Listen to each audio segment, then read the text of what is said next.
idaacada la yaab leh ayaa maanta waxay ka dhacday magaalada muqdisho ee caasimadda dalka Soomaaliya. Haddaba wiil dhalinyaro ah ayaa waxaa loo dilay markaasi wax ka yar $1 oo la rabay in loo qaado si baad ahaan ah. Warar kala duwan ayaa ka soo baxaya dhacdo dil ah oo maanta ka dhacday suuqa xoolaha Dayax ee ku yaala deegaanka Kubadley ee duleedka magaalada Muqdisho. Halkaasi oo lagu dilay wiil lagu magacaabi jiray marxuum Corneel Kadiye Guure. Goobjoogayaal ayaa warbaahinta u sheegay in marxuumka uu dilay askari ka tirsan ciidanka deegaanka kaasi oo lagu magacaabo Nuur Cabdilaahi Axmed, isla markaana ku sugnaa suuqa oo lagu iibiyo xoolaha nool ee Muqdisho loogu iibkeeno gobolada dalka.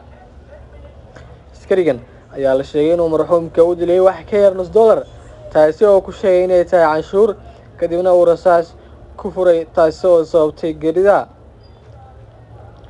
Ciidamada askarta ee dowladda federaalka Soomaaliya ayaa marar badan waxa ay ka geysteen magaalada Muqdisho ee caasimadda dalka dilal noocan oo kale ah, taasi oo ay ku nafwaayeen dad badan oo shacab ah, halka kuwa kalena ay haatan ku jiraan isbitaalada iyagoo weli la tacaalaya xaaladooda caafimaad.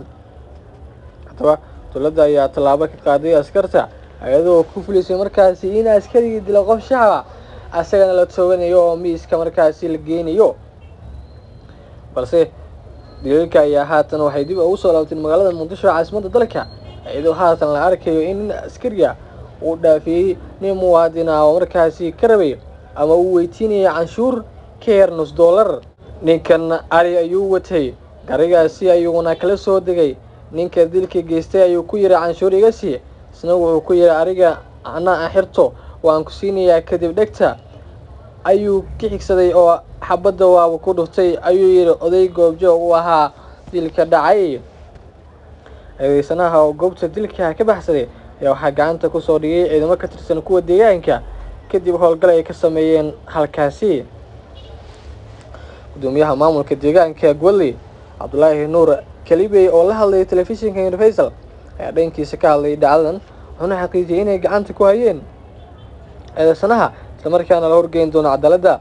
Alle ayaa mahad iska leh oo noo suurageliyay gacan ku dhiiglihiisa haka dhibka ka geystay suuqa Dayax ku dilay muwaadin Soomaaliyeed una dilay kiis yar oo lacag ah oo $1 iyo wax la mid ah na u dilay, ayuu yiri gudoomiyaha maamulka deegaanka Kubadley.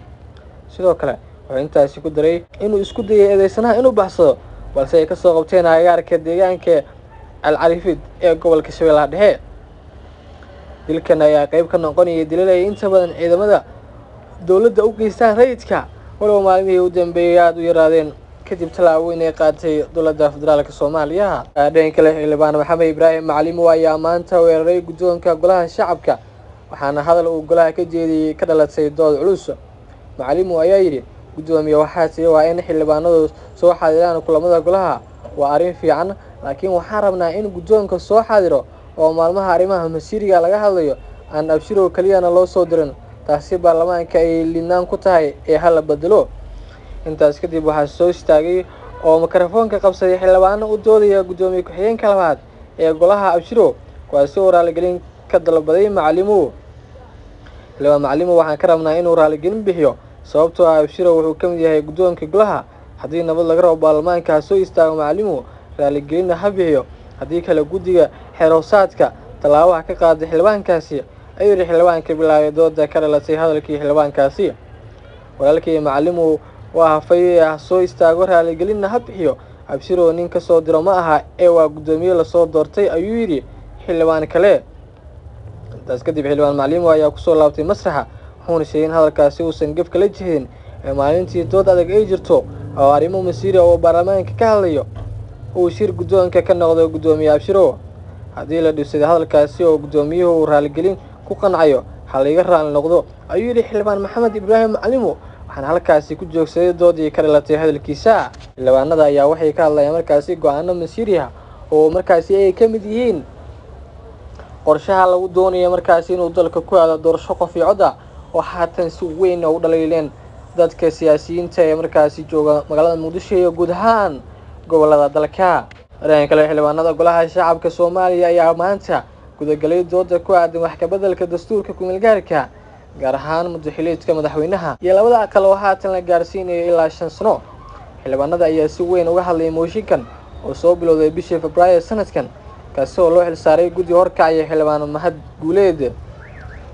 Wareen gudoomiye ku-xigeenka labaad ee Golaha Shacabka Cabdulaahi Cumar Abshir oo kulanka ka hadlay ayaa meesha ka saaray in ka doodista mooshinkan oo waqtiga ka dhacay, waxaana uu tilmaamay in doodiisa la sii wadayo ilaa inta laga go'aaminayo.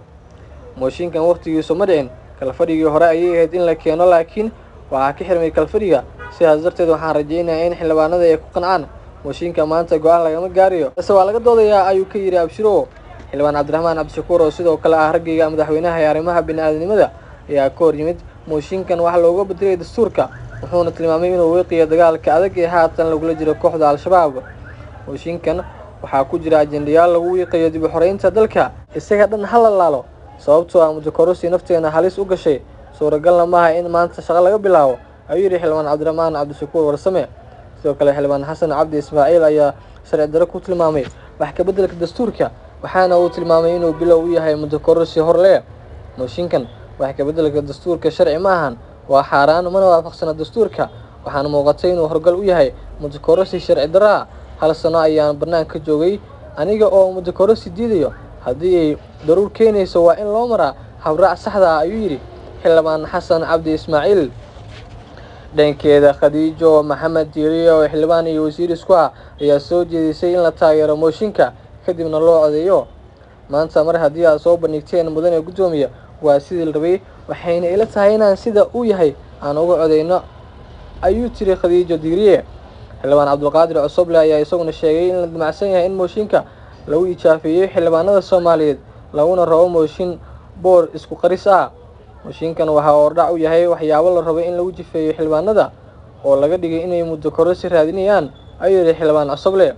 Dooda xildhibaanada ayaa weli socota, waxaana kulankan uu ku soo aaday xilli xasaasi ah oo heshiis siyaasadeed ee doorashooyinka ka gaareen xubnaha golaha wada tashiga qaran. Dhanka kale, warar dheeraad ah ayaa ka soo baxaya khasaaraha ka dhashay qarax maanta ka dhacay gudaha magaalada Muqdisho ee caasimadda Soomaaliya, kaasi oo lagu xiray gaari nooca raaxada ah oo ku qarxay agagaarka saldhigga Waaberi.